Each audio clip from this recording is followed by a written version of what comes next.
예레미야 33장 2절 3절.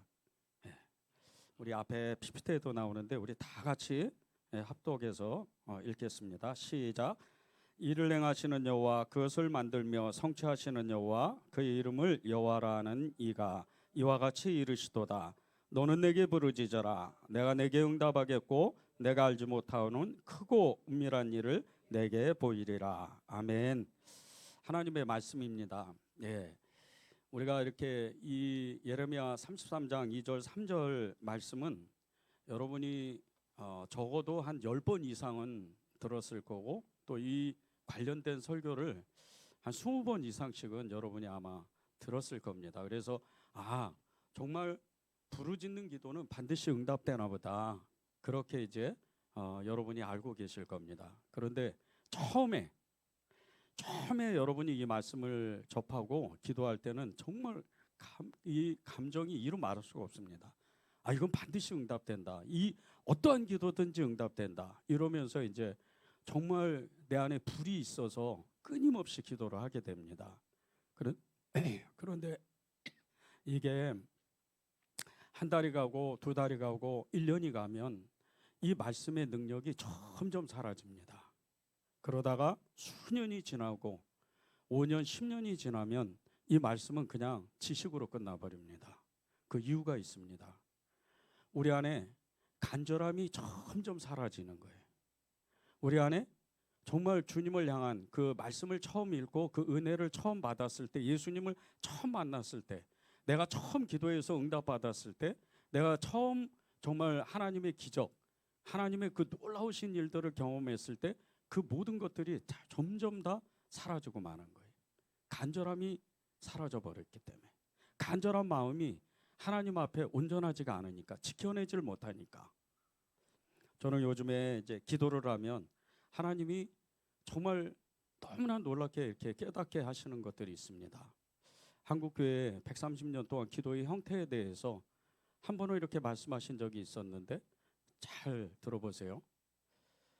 처음에 초대교회, 우리 한국교회 선교사님들이 오셔서 복음을 전해주고, 그리고 기도를 시작해서 그때의 그 간절한 마음, 그때 이 간절한 마음은 일제 강점기를 지나면서 민족이 정말 해방에 대한 간절함이 이루 말할 수가 없었어요.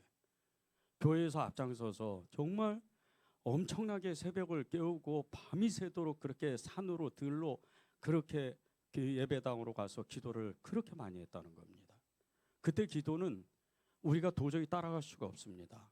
그리고 6.25 전쟁을 지나서 1990년대 초까지만 해도 정말 이루 말할 수도 없이 모든 기도원과 모든 교회에서는 새벽을 깨우고 그렇게 밤이 새도록 기도를 했어요.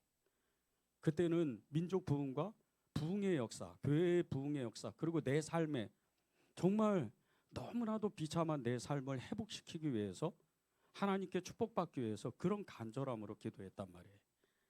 2000년이 지나고 나서 어느 순간 해가 지나면서부터 그 기도가 계속 약해집니다. 연합기도라는 건 사라지고, 기도는 아예 이제 찾아볼 수도 없고, 정말 기도하는 사람이 새벽에 가면 교회들마다 한두 사람밖에 없는 거예요. 큰 정말 글로벌 처치 같은 이런 메가 처치 같은 그런 큰 예배당도 불과 한 200~300명밖에 기도하는 사람이 없어요. 작은 교회는 아예 전무한 거죠. 이게 지금 한국 교회 기도의 패턴의 흐름입니다. 정말 그때 그 갈급함에 기도를 했을 때는 불과 30년 전만 해도요, 사람이 병이 걸리면 치유가 되고 귀신이 쫓겨나고 문제가 해결되는 놀라운 역사가 여러분 그 기도로 됐어요. 목회자가 아닙니다. 목사님이 기도해서 그런 게 아니었어요. 여러분의 평신도들의 기도로도 그런 역사가 일어났었어요. 그런데 그 기도가 다 어디로 갔죠?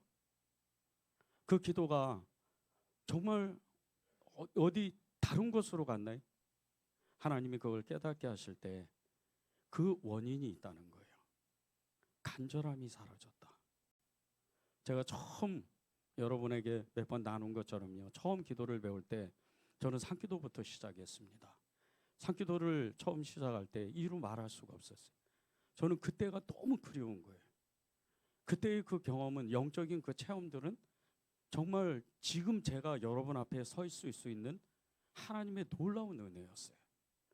그때의 그 간절함이라는 것은 이루 말할 수가 없어요. 여러분도 다 그러셨을 거예요. 저는 그때 처음 은혜를 받을 때 하나님, 저의 삶을 하나님께 드리겠습니다. 근데 그냥 드리지 않고 실제 행동을 하겠습니다.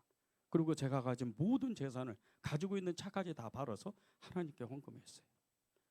그리고 하나님을 쫓아갔어요. 근데 그 간절함이 불과 27년 지나고 나서 사라져버린 거예요. 지금은 정말 습관적으로 기도할 때도 있습니다. 지금 여러분 옆에는, 여러분 중에는 저희 교회 성도님들도 계시는데 제가 이런 얘기를 하면 깜짝 놀랄 거예요. 목사님은 늘 기도하는데, 목사님은 아침에도 기도하고 저녁에도 기도하는데, 그런데 그 자리가 어떨 때는 습관처럼 앉아있는 그런 기도였다면, 그런데 그게 제 마음의 요즘 상태였다는 거예요. 너는 내게 부르짖어라, 내가 내게 응답하겠고 내가 알지 못하는 크고 은밀한 일을 내게 보이리라. 제가 가장 큰 은혜를 받았던, 이 말씀 중에 은혜를 받았던 구절이 은밀한 일을 내게 보인다는 거였어요. 이건 하나님의 비밀입니다. 한 인생의 그 삶을 완전히 꿰뚫어 보는 거예요. 구약이나 신약이나 믿음의 사람들, 선지자들, 예언자들, 모든 기도자들은요, 자신의 일생을 꿰뚫어 본 사람입니다. 인류의 모든 역사를 꿰뚫어 본 사람이에요. 다니엘이 그랬죠. 바울이 그랬죠. 에스겔이 세상에 이루 말할 수 없는, 영화에서나 보는 그런 판타지 같은 하나님의 세계를 봤어요. 천사는 말할 것도 없죠. 이게 다 기도로 된 겁니다. 그 갈증, 그 갈망, 그 간절함은 이루 말할 수가 없었다는 거예요.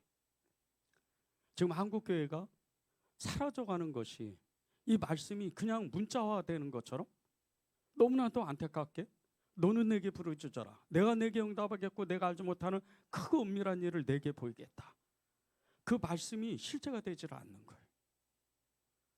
그렇게 하나님 앞에 기도하는데 하나님이 제게 하나의 마음을 주시는 거예요. 그 간절함을 되찾기 위해서 늘 그 자리, 늘 그 시간, 늘 하나님이 거기 계시는 그곳에서 너는 기도해라. 여러분이 앉아있는 그 자리 중에요, 제가 앉는 자리가 있어요.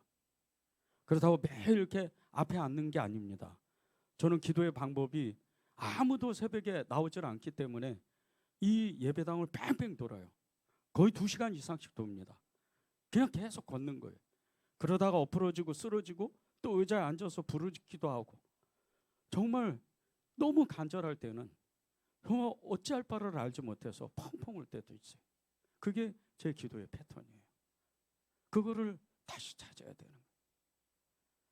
이 기도를 위해서 제가 기도하기 시작할 때 하나님이 너무 정확하게 주신 것이, 속이지 말라는 거예요. 하나님을 속이지 말고 사람을 속이지 마라. 속이지 마라.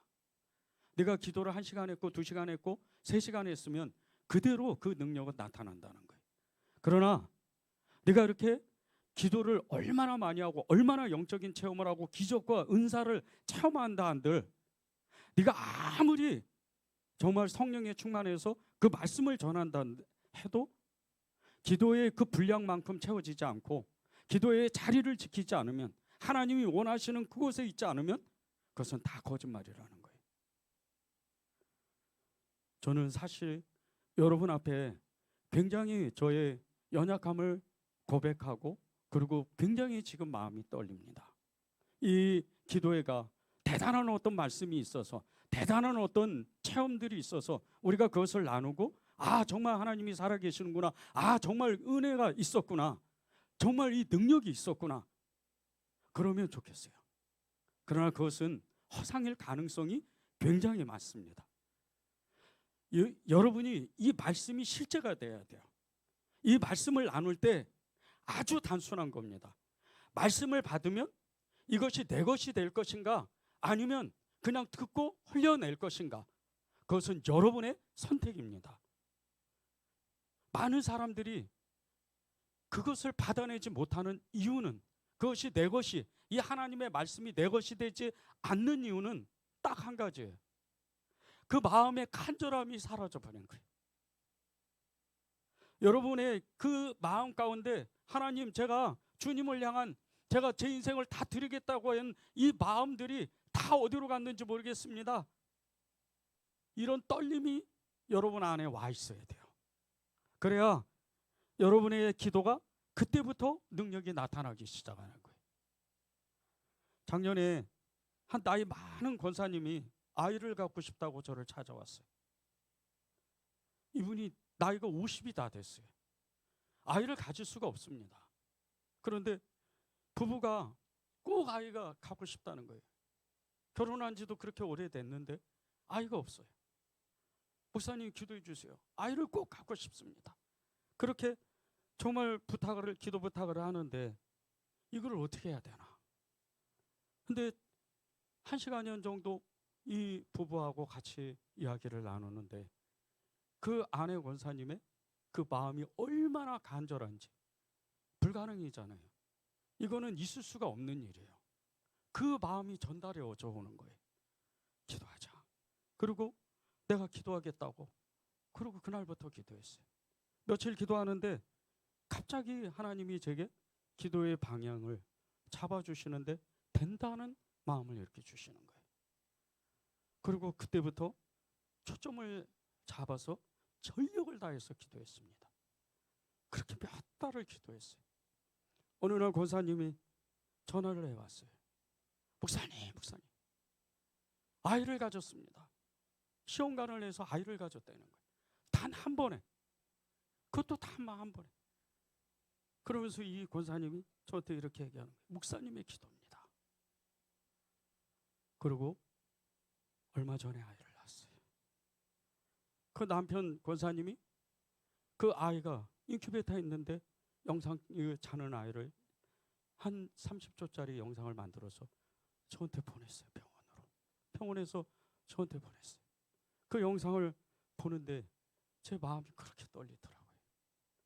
그리고 며칠 있다가 이 권사님이 저한테 전화를 해주는 거예요. 이렇게 이야기를 했어요. 아이가 너무 잘 자라고 있습니다.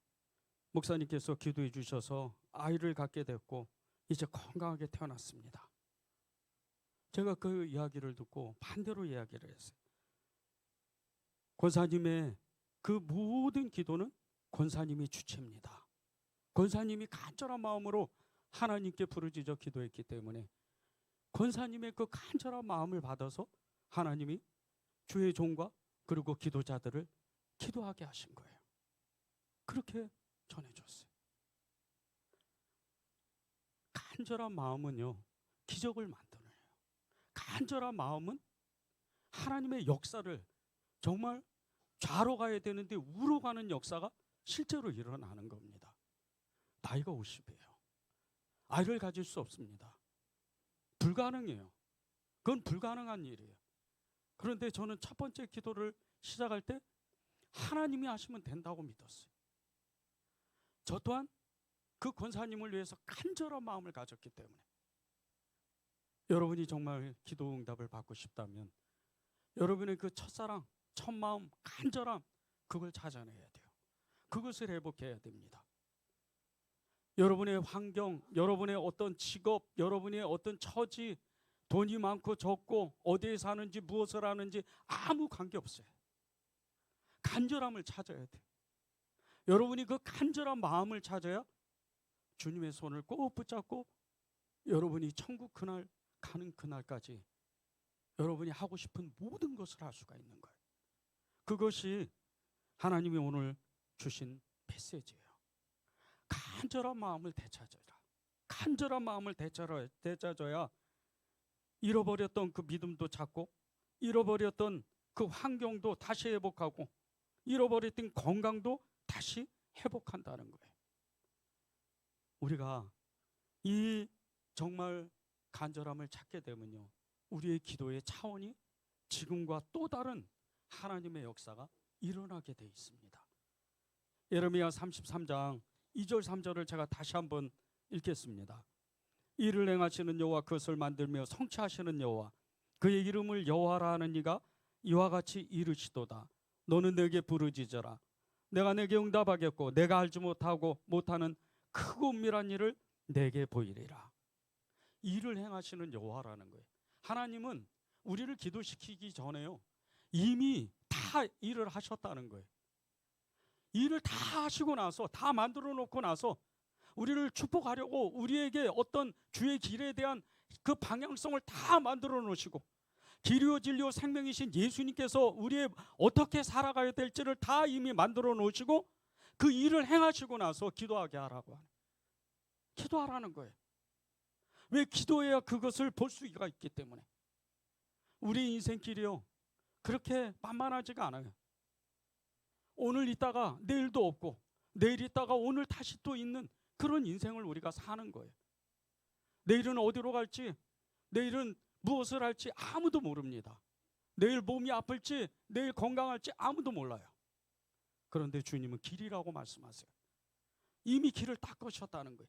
일을 행하셨다는 거예요. 우리가 말씀을 이렇게 깨닫기 시작을 하면요, 그 말씀들이 얼마나 우리를 붙잡기 시작하는지 몰라요. 왜 우리가 말씀을 읽습니까? 지식을 채우기 위해서요? 기도를 좀 더 하기 위해서, 말씀 기도를 하기 위해서 우리가 그 말씀을 외우나요? 아닙니다. 말씀이 우리를 붙잡기 시작하면요, 우리의 생각이 완전히 전환이 돼요. 완전히 달라지는 거예요. 그분이 말씀하시면 안 되는 것도 되고, 가라 그러는데도 그냥 그 길이 어려운데도 기꺼이 가는 거예요. 저는 요즘 목회를 7년 동안 하면서 가장 어려운 시기를 보내고 있어요. 진짜 이루 말할 수가 없는 거예요. 아침에 눈을 뜨면 걱정거리가 태산이에요. 그런데 이 모든 태산과 같은 문제를 하나님 앞에 갖고 나가요. 그리고 기도하는 거예요. 기도하면 하나님이 그 태산을 쪼개시고 그것을 자꾸 쪼개서 가루를 만들으셔요. 그리고 나서 그것을 마치 처음부터 없었던 것처럼, 없는 일처럼 그렇게 만드시는 거예요. 그렇게 일어나면 또 힘이 나는 거예요. 그런데 그것이요, 제 간절함이었어요. 저는 처음부터 교회를 하고 싶었어요. 이 성남 땅에 교회를 하고 싶었고, 처음부터 이 도시를 너무나도 사랑했습니다. 저는 여러분에게 단언하고 말씀드리는 게 하나가 있어요. 90만 명이 되는, 90만 명 조금 넘는 이 도시에 그 어떤 사람보다 저는 이 도시를 사랑해요. 집 한 채 없고 제대로 된 좀 변변한 재산 하나도 없어요. 그런데 이 도시를 사랑해요. 산꼭대기에 꼭대기 올라가서 이 도시를 바라보면 그렇게 마음이 뿌듯한 거예요. 뭔지는 몰라요. 그것이 어떤 재산인지 어떤 능력인지 아무것도 모릅니다. 그러나 저의 그 기도 한 번으로 이 90만 명 중에 누군가가 예수의 이름을 부르면, 누군가가 예수님을 따르게 되면, 누군가가 예수님의 길을 간다면 그보다 큰 재산은 없다, 그보다 큰 일은 없다, 그렇게 생각하는 사람이. 여러분이 일을 행하시는 여호와, 길을 만드시는 그 하나님을 진짜로 말씀으로 만난다기 시작한다면, 그분께 정말 갈급한, 정말 그분을 간절한 마음으로 찾는다면요, 여러분이 그 지금 삶에 어그러졌던, 무너졌던 모든 믿음 다시 회복할 수 있어요. 이게 기도의 능력이요, 기도의 역사입니다. 그런데 보세요, 그 뒤에 보면 일을 행하시는 하나님, 그것을 만들며 성취하시는 하나님이라고 그랬어요. 성취하신다는 거예요. 이미 다 끝났다는 거예요. 그런데 우리를 마치 확인이라도 하듯이 기도를 하라는 거예요. 여러분의 기도가 간절해지면요, 여러분의 기도 그 끝나기 전에 이미 알아요. 아, 이런 일이 앞으로 일어나겠구나. 내가 지금 가족을 위해서, 교회를 위해서, 도시를 위해서, 하나님의 나라를 위해서, 그의 나라를 위해서 기도하는 그 모든 것들이 실제로 이루어지겠구나. 그런 놀라운 역사가 일어나는 거예요. 그것을 여러분이 보아야 돼요. 기도로 그것을 경험하고 체험해야 여러분의 그 믿음 자체가 살아있는 믿음이 되는 거예요. 우리가 좀 아까 찬양했잖아요. 그 찬양할 때 여러분의 심령이 떨리고 여러분의 마음이 뜨잖아요. 성령의 역사가 일어나잖아요. 저는 아까 우리 형제님이 찬양을 인도를 하는데 어느 순간에 갑자기 그 형제님이 손을 들고 할 때 제 마음이 얼마나 떨렸는지 몰라요. 성령의 감동이 같이 오는 거예요. 정말 이렇게 깜짝 놀랐어요. 이게 왜 그런 줄 아세요? 찬양을 인도하는 사람, 찬양을 하는 사람, 반주하는 사람의 간절한 그 마음이 전해지기 때문이에요. 기도도 마찬가지예요. 믿음도 마찬가지입니다. 우리가 하나님 앞에 기도할 때 하나님 앞에 간절한 마음을 드린다면 그 첫사랑에 대한 그 뜨거움을 회복하고 하나님의 그 모든 인생을 걸겠다고 하나님 앞에 모든 것을 드리겠다고 했던 그 마음을 꺼내준다면 그 기도는요, 하나님이 다 어그러진 거는 고쳐서 다시 만드는 거예요.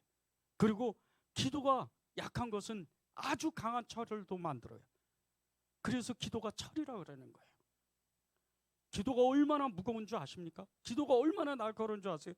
어느 기도는요, 한 번에 단 한 번의 기도로 어떤 기도 제목이 간단하게 끝나요. 여러 번 체험했어요. 하나님 앞에 정말로 기도하면요, 그 간절함으로 기도하면 순식간에 그런 일이 일어나는 거예요. 제가 한 번은 기도원에 가서 기도를 정말 어떤 작정 기도를 하려고 이렇게 오후에 올라갔어요. 그런데 저쪽 산 위쪽에서 두 사람이 이렇게 내려오는 거예요. 내려오는데 두 분 중에 한 분이 제가 아는 분이에요. 너무나 친했던 그런 집사님인데 이분이 은사가 굉장히 강했던 분이에요. 정말 이루 말할 수가 없어요. 사람을 한 번 보면요, 이 사람의 형편을 그냥 아는 분이, 기도를 하면 즉시로 응답되는 그런 분이었어요. 그런데 그 마음에 그 간절함이 사라지고 교만이 들어가니까 그 은사들을 다 잃어버렸어요. 그리고 이제 그것을 회복하기 위해서 산기도를 온 거예요. 그리고 저를 보니까 너무 반가워서 그냥 이야기하고 싶어서 그 길거리에 서서 한 20분 정도 이야기를 했어요. 이분이 몸을 엄청 떨더라고요. 땀을 펄펄 흘리고 눈물을 흘렸어요. 그 즉시 그 은사가 다 회복됐어요. 별 얘기 안 했습니다. 주님을 사랑합시다. 주님을 진짜 사랑합시다. 그 간절한 마음을 그래. 우리가 주님을 향해서 고백했던, 돈을 벌기 위해서 예수님을 믿는 것도 아니고 잘 살기 위해서 예수님을 믿는 것도 아닌데 그분을 향해서 마음을 다 쏟읍시다. 그 얘기했어요. 그분이 돌아가면서 하나님 앞에 서원을 했어요. 평생에 나를 도록 기도하겠습니다. 그렇게 어떻게 된지 몰라요. 하나님 앞에 우리가 일을 행하시고 그것을 성취하시는 그 주님, 그분이 왜 우리를 기독케 하실까? 왜 오늘 이 말씀을 왜 우리가 다 알고 우리가 다 외우는 이 예레미야 33장 2절 3절을 왜 다시 나누게 하실까? 여러분이 지식으로 알고 머리로 아는 그것을 가슴으로 다시 받아내기 위해서요. 그리고 나서 하나님 앞에 간절한 기도를 하는 거예요. 성경을 보면요, 너무나 많은 믿음의 사람이 있습니다. 히브리서 11장에 가면 기도의 믿음의 사람들에 대해서 쭉 이름들이 나와요. 그런데 그 수많은 이름들의 그 인물들의 공통점이 있어요. 하나님을 향한 간절한 마음. 그것을 잃어버린 사람이 단 한 사람도 없어요. 죽음의 길도 톱으로 자신의 몸을 써는 그런 가운데도 예수님을 향한 그 간절함을 잊어버리지 않아요. 죽을 길을 갈고 굶어 죽고 매 맞아 죽고 감옥에 갇히는 그런 가운데도, 삶이 그렇게 비폐해지고 어려운 가운데도 하나님을 향한 갈망의 마음을 잊어버리지 않아요. 그것이 히브리서 11장에 그 나오는 수많은 인물들의 공통점인 거예요. 그런데 이 똑같은 마음이요, 구약의 마지막 그 성경인 12권의 그 책에 이 소선지서들을 통해서 선지자들의 그 마음을 하나님이 또 부어주시는 거예요. 여호와께 돌아가자 간절히 외쳤던 호세아, 이대로 말할 수가 없어요. 자신의 가정은 완전히 파괴됐습니다. 그런데도 자기 아내가 자기를 버리고 2번씩이나 도망을 가요. 다른 남자하고 결혼해. 그런데도 하나님을 향해, 하나님, 제 인생이 이렇게 비참하지만 하나님을 찾고 싶습니다. 하나님께 돌아가고 싶어요. 백성이 아닙니다. 저부터 돌아가고 싶습니다. 그렇게 외치는 거예요. 여호와의 날을 준비하자고 간절히 호소했던 요엘, 성령의 역사가 그날 어마어마하게 부어지는 그 환상을 보면서 하나님, 저는 아닙니다. 이 백성에게 부어주셔야죠. 제 옆에 있는 사람, 제 형제 자매에게 부어주셔야죠. 그 마음이에요. 자기는 어떻게 돼도 상관없어요. 그저 그 하나님의 간절한 마음을 전하는 거예요. 무너진 하나님의 성전을 짓자고 간절히 외쳤던 학개 선지자, 여러분에게 교회 세우라고 이 말씀을 전하는 게 아니에요. 그런데 보세요. 여러분의 집이 좋고 교회는 2번째면요, 하나님을 사랑할 수가 없어요. 제가 예수님을 처음 만나고 지금까지 저는 저희 집보다 교회가 좋아요. 목사라서 그런 게 아니에요.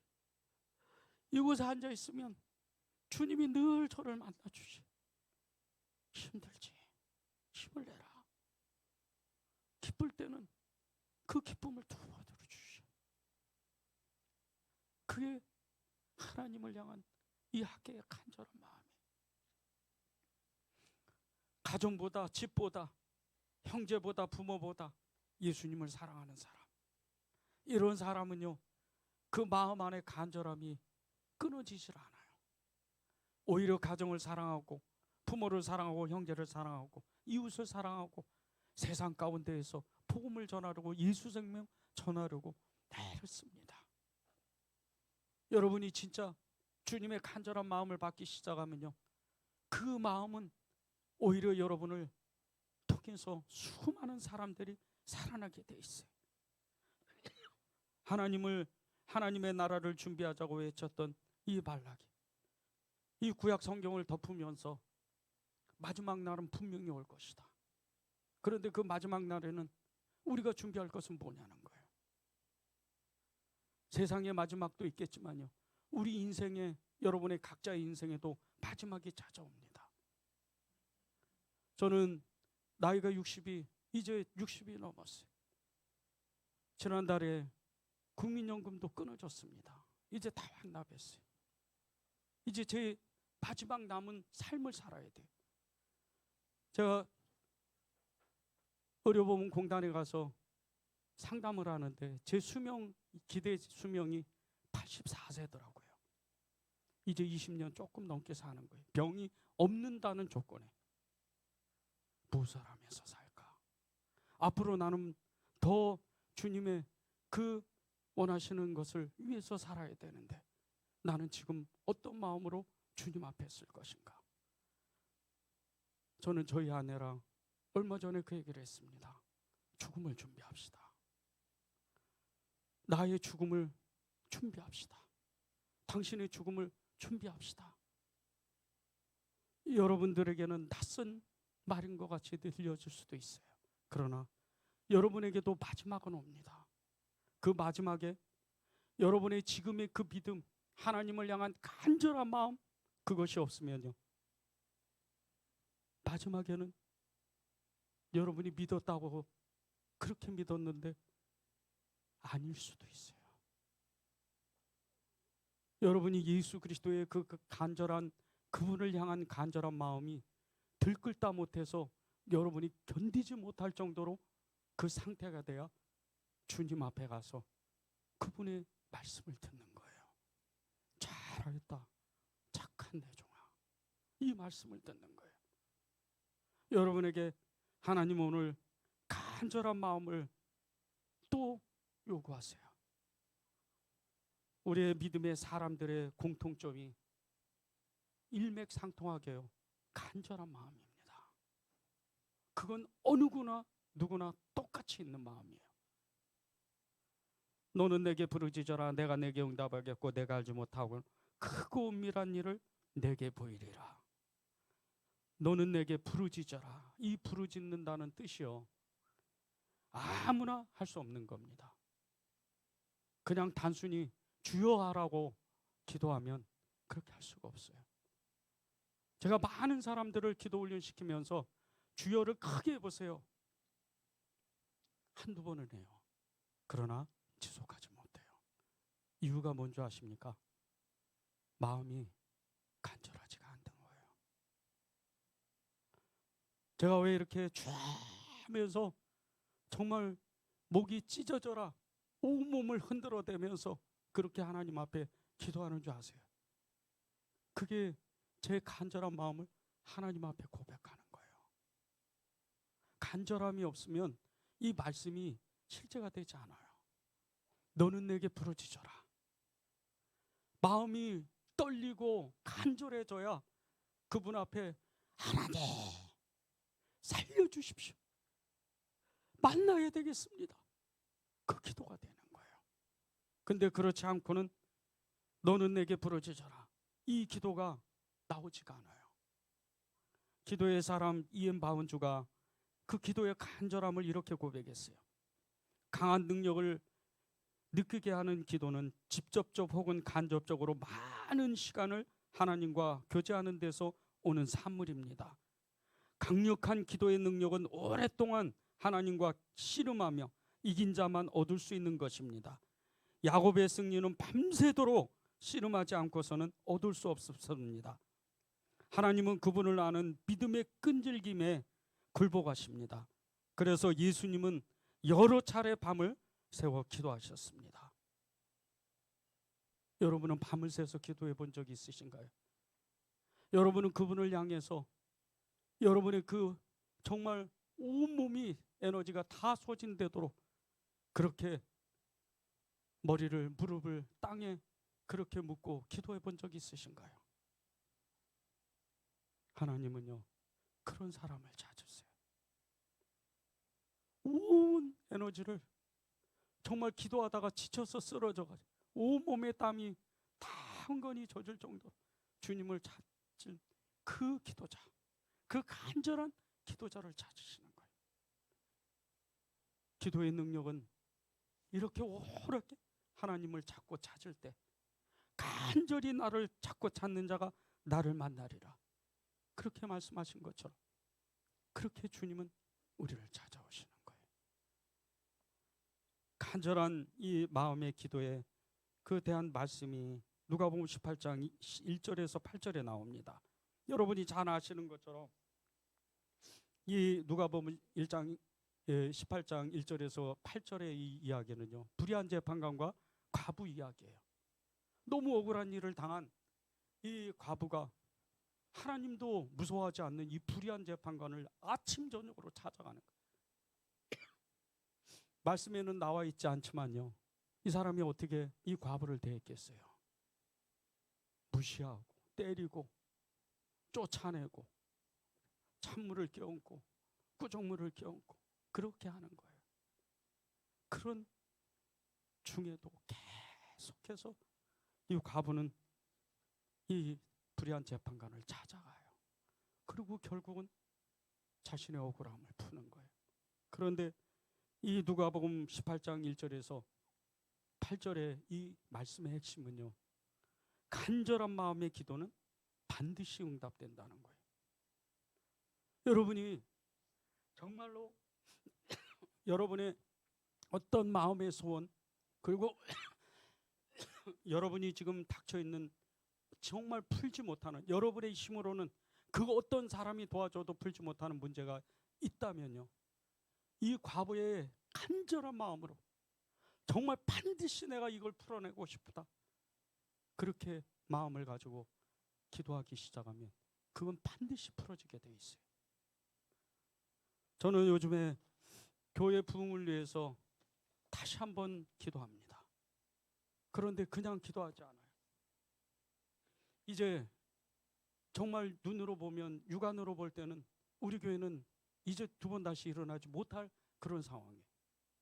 그렇게 오랫동안 전도하고 그렇게 애쓰고 수고하고 기도하고 그렇게 사랑했지만 부응이 안 되는 것 같아요.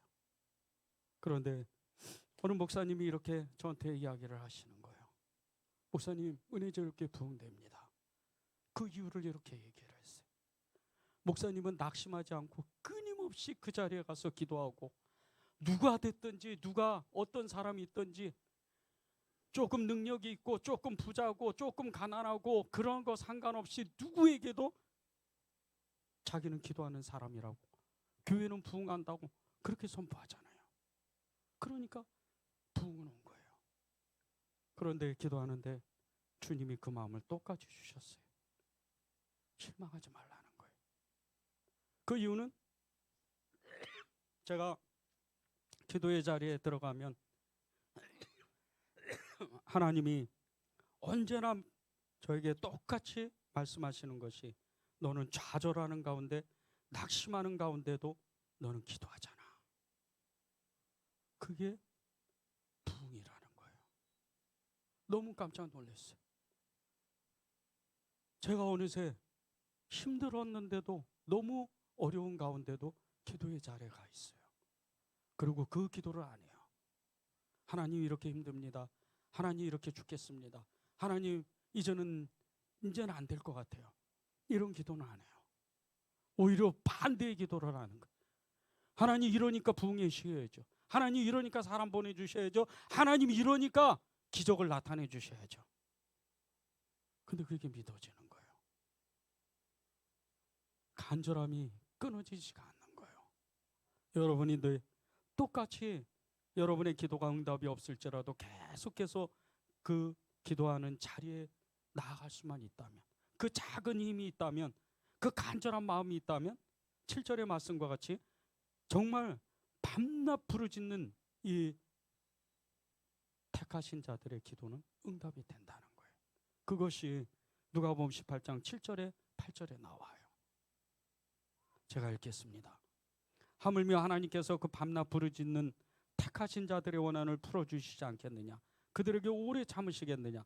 내가 너희에게 이르노니 속히 그 원한을 풀어주시리라. 그러나 인자가 올 때에 세상에서 믿음을 보겠느냐? 저는 여러분의 기도가 하나도 땅에 떨어졌다고 정말 그것을 믿는 사람이 아니에요. 모든 건 응답됩니다. 여러분이 그 10년 전에 기도했던, 20년 전에 기도했던, 아니 여러분이 어렸을 때 정말 이거는 꼭 해주셔야 돼요 하나님 하면서 그 어린아이가 기도했던 여러분의 그 어린 시절의 기도도 다 응답이 돼요. 그게 하나님입니다. 왜? 그분은 우리를 사랑하셔서 당신의 아들 예수 그리스도의 생명까지 취하셨기 때문에. 그게 기도의 근거예요. 그리고 그것이 기도의 능력입니다. 여러분이 아무리 그분에 대해서 간절한 마음을 가져도요, 그분이 우리를 향해서 간절한 마음을 갖는 그것에 비하면 아무것도 아니에요. 제가 왜 이렇게 주님 앞에 애쓰고 수고하고 여러분이 상상하지도 못할 정도로 저는 제 몸을 완전히 혹사시켜요. 성도도 몇 명 없습니다.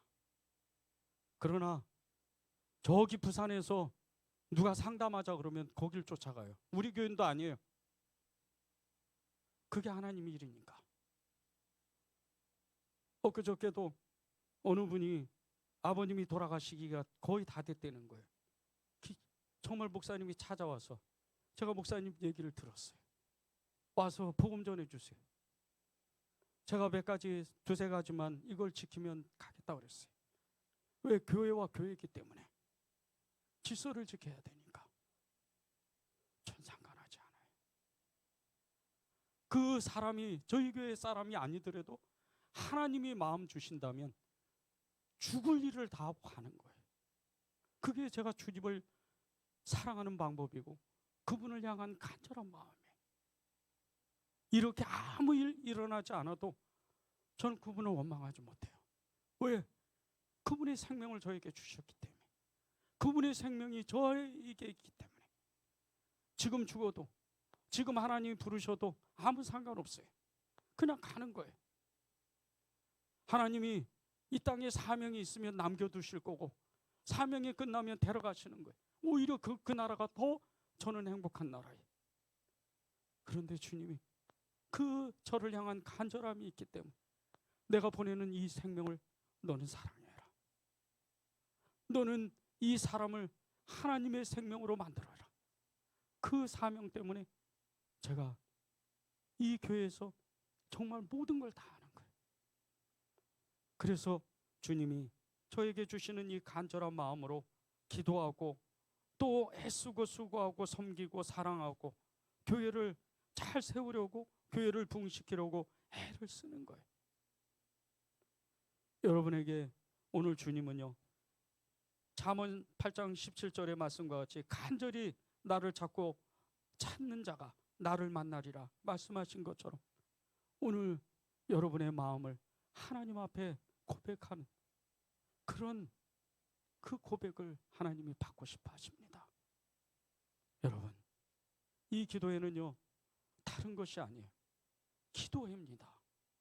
대단한 걸 만나고 대단한 것을 듣고 어떤 기적과 이적과 표적 이것을 우리가 보려고 이렇게 모이는 게 아니에요. 적어도 기도자, 중보 기도자는요 끊임없이 내가 손해를 보는 거예요. 내 시간을 들여야 되고 하나님의 나라를 위해서 애쓰고 수고하는 거예요. 여러분이 아무리 기도해도 이 도시를 위해서 기도하고 여러분이 사는 그 도시를 위해서 기도 안 드리려고 아무도 안 알아줍니다. 하나님도 안 들으시는 것 같아요. 제가 27년 동안 이 도시를 위해서 기도할 때 하나님도 안 들으시는 것 같구나 그런 때가 있었어요. 그런데 하나님은 들으셔요. 여러분의 기도를 다 들으십니다. 누구를 위해서 간절하게 기도할 때, 누구를 위해서 간절한 마음을 가질 때, 그럴 때 하나님은 여러분 그 기도를 응답하시는 거예요. 내일 이제 우리 기도의 증인들을 같이 나눌 겁니다. 그 기도의 증인들이 하나님의 나라를 위해서, 그분을 위해서 어떤 기도를 했는지, 어떤 삶을 살았는지 그것을 나누고 우리가 함께 또 기도해야 하면 좋을 것 같아요. 오늘 우리가 기도할 때 하나님이 저와 여러분에게 주시는 세 가지의 기도 제목이 있어요. 늘 우리가 기도회를 하면서 이 기도 제목들을 나누지만 저는 예전에 이 기도회보다 훨씬 다른 마음입니다. 이따가도 기도하겠지만 제가 이 기도 제목을 여러분에게 같이 이렇게 나누면 좋을 것 같아요. 도시 부흥을 위해서 도시 부흥을 위한 기도회, 성남시에 있는 모든 교회를 위해서 기도의 불이 일어나도록 우리 함께 기도합시다. 보십시오. 여러분이 속해 있는 그 교회를 가만히 생각해 보세요. 여러분의 형제 자매예요. 어떻게 보면 여러분의 가족보다 부모님보다 형제보다 더 가까운 사람일 수도 있어요. 그런데 교회만 문만 나오면 세상 사람인 거예요. 주님을 사랑하는 게 아니에요. 하나님을 사랑하는 게 아닙니다. 여러분의 가슴에 대못을 찌르고 여러분의 그 심령 가운데 아주 깊은 상처를 주는 그 사람일지라도 그 사람이 변화되면 하나님의 사람인 거예요. 그 사람이 옆에 있는 거예요. 그래서 여러분의 교회가 그렇게 소중한 거예요. 여러분의 교회를 위해서 기도해야 돼요. 두 번째는 성남시의 그 복음화를 위해서 기도하는데 음란의 영, 폭력의 영, 종교의 영, 만몬의 영, 이기주의, 무관심 등 이 모든 악한 존재, 어둠의 이 세력들과 영적 전쟁을 해야 돼요. 적어도 여러분이 기도의 자리에 나와 계신다면 이 무서운 전쟁, 지금 전 세계가 난립니다. 온 세계가 전쟁에 휩싸여 있어요. 이 온 세계가 지금 전쟁에 휩싸였는데 여러분의 마음은 어떠세요? 제가 어떤 분이 정말 누구라면 알만할 수 있는 그런 분이 그런 얘기하는 것을 들었어요. 정말 이 나라가 아군이냐, 저 나라가 적군이냐, 이 나라가 이겼으면 좋겠다, 저 나라가 졌으면 좋겠다. 한 가지 놓치고 있는 게 있어요. 거기 이쪽이든 저쪽이든 사람이 죽어나가는 거예요. 한 영혼을 천하보다 귀히 여기신 하나님의 마음이 거기에 담겨져 있는데 이쪽은 싹 없어지고 이쪽은 살아났으면 좋겠다. 어불성설입니다. 하나님의 나라는, 하나님의 마음은 그게 아니에요. 설사 여러분이 싫어하는 어떤 나라가 다 전쟁으로 무너져 망할지라도 여러분이 그 나라를 긍휼히 여겨야 돼요. 그 사람들을 긍휼히 여겨야 돼요. 타종교일지라도, 그 사람들이 우상을 섬길지라도 여러분의 마음은 하나님의 마음을 품어야 돼요. 악인이 내게 돌아오는 것을 기뻐한다고 주님은 분명히 말씀하셨어요. 여러분이 그것을 아셔야 돼요. 세 번째는, 우리 오늘 찬양했는데 예수전도단, 성남지부, 생명나무교회, 은혜제일교회, 그리고 큰기쁨교회, 이 교회들이 부흥하도록 기도해야 돼요. 이제 우리 이 4개 교회, 4개 이 단체가 정말 하나님 앞에 도시 부흥을 위해서 기도하기로 마음을 모았었습니다. 물론 이제 하나님의 참 은혜로 이제 한 목사님이 다른 곳으로 부임을 하셨지만, 저는 정말 이 하나님의 역사가 교회마다 부흥해야 된다고 믿는 사람이에요. 보세요. 이 모임체가 그냥 모이는 게 아니에요. 단 2사람이 모여도요, 예수의 이름으로, 내 이름으로 그곳에 있으면 나도 그 자리에 가 있다 그랬어요. 주님이 지금 이 자리에 계시는 거예요. 그래서 공동체를 위해서 기도하는 거예요. 여러분이 하나님의 간절한 마음을 받으면요, 보세요. 정말 세상 가운데 여러분을 그렇게 힘들게 하는 어떤 문제들, 세상의 그 안 좋은 소식들을 들을 때 여러분의 가슴이 찢어집니다. 이게 기도자예요. 주님의 마음 때문에. 이제 앞으로요, 여러분이 이 마음을 가지고 하나님 간절한 마음을 다시 되찾고 싶습니다. 하나님을 향한 저의 갈망, 저의 이 간절한 마음이 끊어지지 않도록 주님께서 붙잡아 주십시오. 그렇게 기도하길 정말 간절히 바랍니다. 우리 찬양하고 우리 계속 기도하면 좋겠습니다.